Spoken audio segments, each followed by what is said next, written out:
I miss shooting it. At some point, you know, it's 123 years old. At some point, I really shouldn't shoot it just because of metal fatigue.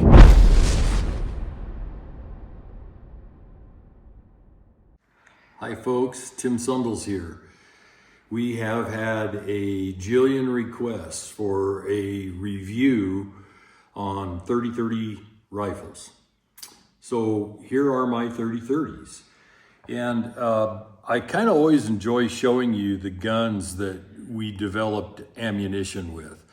We are one of the very few ammo producers in America that doesn't use fixture mounted test barrels.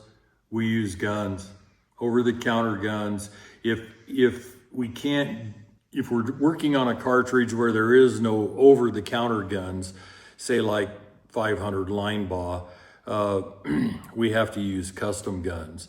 And these days, even the 500 line bar, there is over-the-counter guns. They're made by Magnum Research, they're BFRs. Anyway, 30-30s. So over the years, I've used 30-30s a ton. When I was a kid and was first hunting deer in Northwest Oregon, they were Columbian blacktails. I either used a 30-06 or my mom's 30-30. And I have a lot of experience with 30-30s. I don't know how much I have fired 30-30s, but it's a ton. So let's start with some of these rifles. Savage 1899. Now I'm not a fan of long barreled rifles. This thing's got to be 26 inches anyway. The Savage 1899 is a classic. This is a real old one. It was made right around the turn of the last century. And look at the carving on the buttstock, if my wife can zoom in on that. Oh, by the way, my wonderful, beautiful wife, Kim, is filming on her iPhone. I was told that this was probably from an old Basque sheep herder that sat around the campfire at night carving on his stock. And up here, he started to do a bear. And, you know, first he would outline it, then he would carve it into the stock, and he just never finished. And somehow this rifle ended up in a gun shop for sale as a used gun. I bought it just because I like the old 1899 Savages, and I wanted one to test ammo in when we made ammo. So, you know, back to the old if guns could talk. I mean, gosh, this thing has obviously been heavily used, and somebody enjoyed it at one time, pretty obviously. So, back in the days when I was a roofing contractor in California, of all places, I saw this sitting over on a guy's fireplace hearth, and we were putting a new roof on for him. And you know, I'm going back more than 35 years, and it's engraved. The quality of engraving is okay, and it's silver inlaid. And it looks to me like somebody that was learning to inlay and engrave worked on this rifle. It's not bad engraving, but there's nothing super special about it either. This gun, I knocked $200 off the roofing bill, but you know, 40 years ago, $200 mattered. I don't know what the rifle is worth. Has some nice, okay wood on it, but I have no idea what it's worth. You can see the aperture sight back here. I decided to shoot this a bunch, so I put sights on it that I could do some real precision shooting with, because the more typical buckhorn type sights that come on these rifles are anything if not imprecise. Interestingly, both of these longer barreled guns, the 24 inch and the 26 inch, show lower velocities than the 20-inch guns with a lot of loads, not with every load. And it has nothing necessarily to do with barrel length. With the 30-30, a 26-inch barrel ought to be faster than a 20-inch barrel, but there are so many internal dynamics in a barrel, you know, from chamber dimensions to the way the throat is machined, to the width and depth of your riflings, you know, your lands and grooves. There's so much more than barrel length at play here with velocities. So these guns, they have, a lot of them have an interesting history. This is an old pre-64 30-30, very, very loaded. And you got to understand, the guns I shoot a lot, when I put them in my vault, I don't always unload them. This thing, somebody went to work with it on it with a Dremel tool. Look at that. I mean, they just ruined it. It obviously was rusty, so they took a Dremel tool to it to get rid of the rust. Now, I bought this thing for almost giveaway prices, and I just wanted a 30-30 I could throw in the truck. 30-30s are, lever actions in general are, you know, were the assault rifle of their day. Before the ridiculous term assault rifle was ever coined, because you could bang away and then load the gun and keep banging away without ever disabling the gun. Anyway, I use it for ammo development for a few years. I did carry it in one of my trucks. I like a little heavier hitter than a 30-30. Believe it or not, I was carrying this in a truck clear back when I lived in California. It's innocuous and it doesn't hold too much ammo to be illegal, and all the other stupid laws that, by the way, have pretty much all been overturned in that state over the years. It's just a using gun and it works really nicely. Here's another one that, you know, I check to make sure they're not loaded because I at one time used these. I haven't shot 30-30s other than ammo testing for a number of years, but used to use them a lot. So this is an old Marlin Model 336, 20-inch barrel, you know, and with the old micro groove barrel. And of course I put an aperture sight on it because it was ridiculously accurate. And I used to take this to Raton, New Mexico, and shoot with Ashley Emerson on the 200-yard long-range pistol silhouette course. And, you know, all of our shooting was offhand, and we would just knock down steel as fast as we could offhand. It was really a lot of fun. But I'd get this barrel so hot that you could literally fry eggs on it if you could get an egg to stay on it. When I first moved to Salmon, I had a hillbilly neighbor. By neighbor, I mean he lived a mile away. It was the closest house to my house.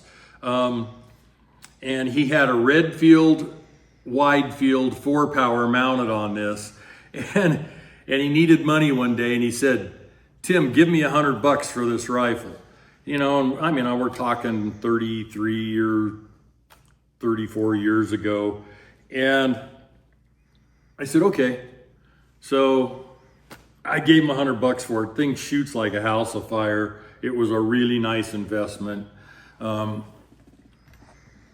it gives me a Marlin 336 to test my ammo in. This little 16-inch carbine is a newer Winchester 1894, but not new enough to have unsafe modern safeties on it that were, you know, the idea of lawyers sitting in the boardroom. It does have the nasty rebounding hammer that I hate, but it was still pre-safety. 16-inch barrel. I've used this a ton in developing ammunition. I actually like the thing. it's an accurate, good rifle, and is, you know, if I can have a rifle without the redundant and unsafe modern safeties, I'm happy to have it. This being a newer one is angle eject instead of top eject. It's a 30-30 worth owning. This one, I can't tell you where I picked up, but it's another pre-64, and I've left the sights alone on it. I just use it for ammo developing. The gun shoots nice. Somebody refinished the stock long ago.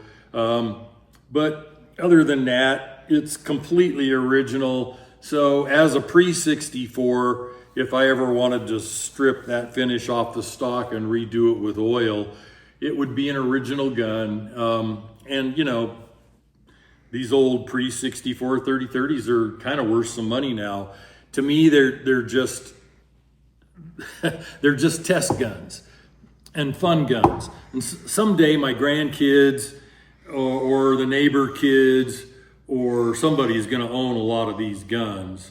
You know, I watch very carefully to see who appreciates guns around me, because I know I'm going to be giving tons of guns away, and people that really appreciate guns are going to get some fantastic guns. I mean, this was my father's, also a pre-64. He bought this new at Purcell's in Boise, Idaho, you know, probably 70 years ago, maybe 65 years ago. And I've left it original. I don't really want to change it. Just an old original pre-64. This is one of the few that I've ever seen that doesn't shoot well, and he killed elk and deer with it, but it really doesn't shoot that good. And generally on these, when you see that, it has to do with the way the barrel band is fitted to the barrel and the stock, and usually it can be corrected. I just haven't taken the time to correct it because I own too many guns. Again, another pre-64 30-30 I just picked up used, don't even remember where, but I shot it enough and it was accurate enough that I decided to put an aperture sight on it, and you know, make the sights something that I really enjoy. And again, you know, because it's an older gun, none of these stupid tang or cross bolt safeties, and just to rehearse for everybody, here's the way lever actions were designed originally before there was attorneys in the boardrooms of Winchester. You were supposed to have a round chamber, and then if you wanted, you could top off your magazine tube so you had a full number of rounds. You lower the hammer, put it on half cock. That's your safety. That and this are your safety. And no matter how many additional widgets you add to one of these guns, that's the way they were designed. And your brain will always be your safety, you know, more than a device. If you can't use one device right, what makes you think you can use 2 or 3 safety devices right? Not only that, they get in the way of each other. I mean, gosh. So when you did see an animal you wanted to shoot, all you had to do was raise your rifle, cock it, and fire. I know what happened. Somebody somewhere was lowering the hammer and they weren't paying attention with this, and it slipped out from under their thumb and hit the firing pin, and the gun went bang. And so Winchester either got sued or got threatened to be sued because somebody didn't have their brain engaged and made a mistake. Of course, that's got to be Winchester's fault, right? So Winchester's attorneys decided, well, if we add another gadget here that we call a safety, even if it's unsafe, we have an argument in the courtroom that we care so much, we added yet another safety. Of these rifles, this is my most used and my favorite. This was my mother's, and I may have told this story here. This is a very old, it's a Winchester short rifle. It's got the rifle buttstock, but the carbine front, typical 20-inch barrel of a 30-30 carbine, only it's a short rifle, not a carbine.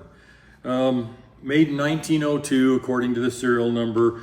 My mom bought this used at Purcell's in Boise. When my mom left home at age 19, she told me this. I asked her why. She said the first thing she bought was an automobile. That's what they called them then, automobiles, and a rifle. And I said, well, why? Why'd you buy a rifle? She goes, every girl leaving home needed a rifle. That's just the way it was in the 1930s and 40s. It's just a very different world than we live in today. Anyway, I've shot this a ton also, especially at Raton. This and the Marlin 336 were the two I would take to go shoot steel offhand. We always had little side bets and little competitions going when we were doing that. And at the end of this video, I haven't shot this rifle in 15 years. And I'll load it, and we'll just go out here and I'll shoot some quick steel with it, just because I miss shooting it. At some point, you know, it's 123 years old. At some point, I really shouldn't shoot it, just because of metal fatigue. And I know how much I've fired this. I've fired thousands of rounds through it. And this old steel can fatigue. And it's not discernible with the naked eye. I'm not so sure that metal fatigue is discernible anyway, not just with the naked eye. But anyway, I'll step out and shoot it just because it's highly sentimental to me, and love this old rifle. When I was 14, 15, 16, I killed numerous deer with it. So it has a history with me. Anyway, as far as our loads go, check them out. We're the only ammo company in the world that makes 190 grain 30-30 load. That load started out, I was using Hawk custom bullets, but Hawk just couldn't give me the consistency that I wanted. So I switched to Barnes Originals, and they're a nice operating bullet. That 190 grain load, I've seen it kill like Alaska moose and stuff on film. I haven't killed anything with it other than, I think my sons killed black bears with them when they were kids. What item number? I don't know, what is that? 28A, I think. It'll show right on the box. Mm-hmm. My sons killed black bears with them. And then the other load, and I did this partly for all the California people, but that's a pure copper bullet. That's a Barnes TSX, 150 grain. And you know, the 30-30 needs to be loaded fairly hot just because, you know, it's an 1894 design. It was the first smokeless civilian cartridge made. And, you know, back in the days, you know, pushing a bullet at 150 grain bullet at 2,300 feet a second was unheard of velocity. And everybody said, well, it's too small to kill big game. And they found out that with that extra velocity, it killed big game pretty well. And so it became very popular, and it's the cartridge that pushed the smokeless craze. So it's just useful. There's millions and millions of rifles made in them. And I would suggest to my California friends and customers, you know, I know the state says you got to use a bullet with no lead at all.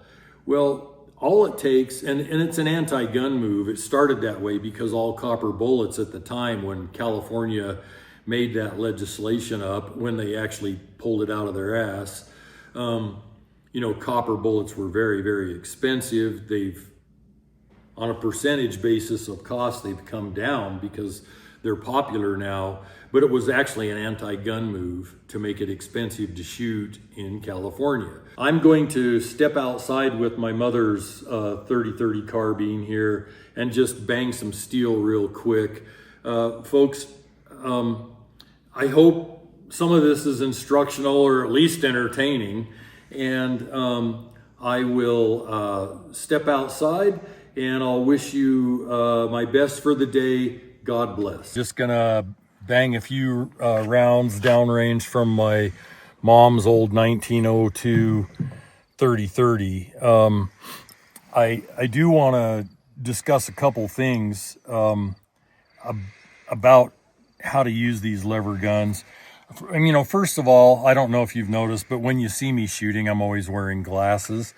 I figure with the hundreds of thousands or maybe more rounds I put down range in my lifetime, you know, due to my job and my hobbies and my passions, I'm just due some kind of explosion in my face. You know, when we shoot firearms, there's a controlled explosion happening right here in the chamber. And, you know, especially these old guns over 120 years old, you know, you can get metal fatigue from a lot of use, and this gun's really been used. Anytime you start banging steel with a center fire rifle, you know, you're putting a lot of use on them. So let's, I'll just stand at 25 yards and shoot a few times. And I just, again, I've gone over it in other videos, but I want to just show you a very quick tactical reload when you've got a side load gate on a lever gun. The 30-30, this magazine tube on the 20-inch barrel holds 7. If this was a 44, a 20-inch barrel would hold, I believe, 10 or 11. And so the 30-30 being longer, you know, that's a disadvantage, is your ammo capacity, but it's not a big disadvantage.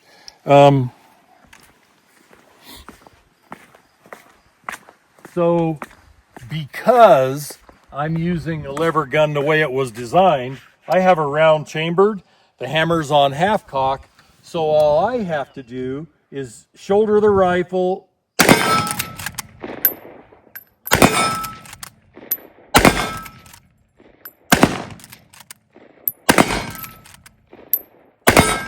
if I have to load through the magazine tube, I have to disable my rifle.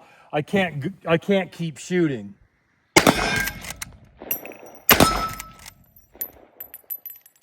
So, I love these old lever guns.